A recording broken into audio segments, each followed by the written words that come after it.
Bonjour à tous et bonne année. Alors, je fais cette vidéo aujourd'hui parce que j'en ai pas fait depuis très très très longtemps et j'ai eu un déclic sur quelque chose de particulier.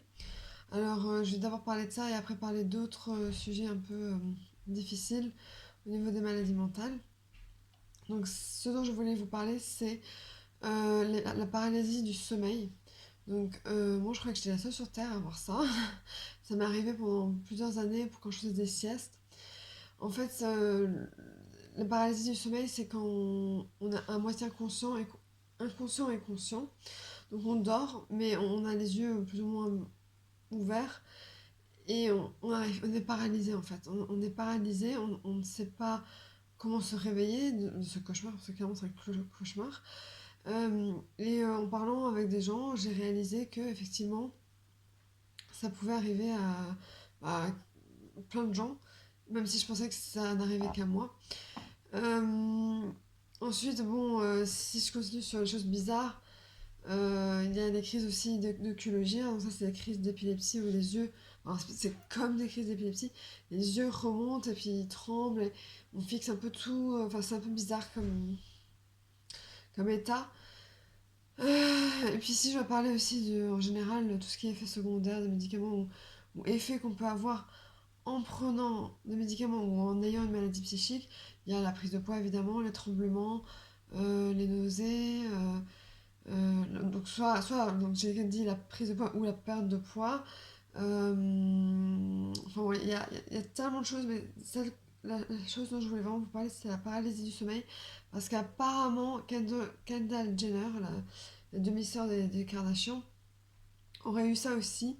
Et on n'en parle pas du tout. Alors moi, j'en ai jamais entendu parler de ça. Je savais pas ce que j'avais. Pareil pour les crises oculogères, personne. On était incapable de me dire ce que j'avais.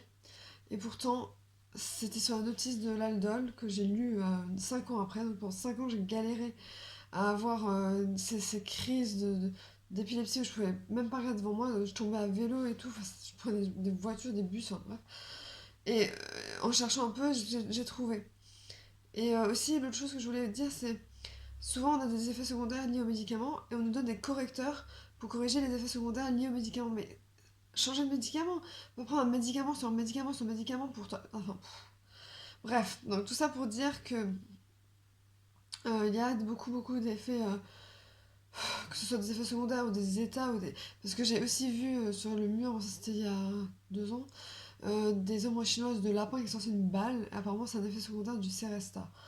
Alors, je pourrais vous parler pendant des heures des effets secondaires, etc., des médicaments, mais sachez juste que bon, il y a des correcteurs qui existent. Bon, je sais pas si c'est vraiment bien ou pas bien, je sais pas, faudrait pencher sur le sujet. Mais en tout cas, c'est dur de vivre avec, mais en potassant un peu, en parlant autour de soi, parce que les psychiatres ne savent pas toujours. C'est pas que c'est de leur faute, c'est juste que s'ils ont jamais eu un cas comme ça, ils peuvent pas savoir. Donc autour de soi, se renseigner dans les bouquins, aller à la médiathèque, etc. Ça peut pas vous acheter des livres. Et vous trouvez, ou même lire la notice des effets secondaires, la notice des effets secondaires des médicaments. Là, vous trouverez des réponses peut-être. Donc voilà, cette paralysie du sommeil, ça m'a traumatisée. J'en ai parlé là. Ça arrive à des gens, ça arrive. Et c'est quelque chose qui fait flipper. Comme les hallucinations d'ailleurs. Les hallucinations, j'ai déjà vu des fourmis sur le mur. J'ai vu des paillettes, comme si j'allais m'évanouir, mais pas des points blancs ou des points noirs, des paillettes, comme nous valons, voilà, c'est nous valons.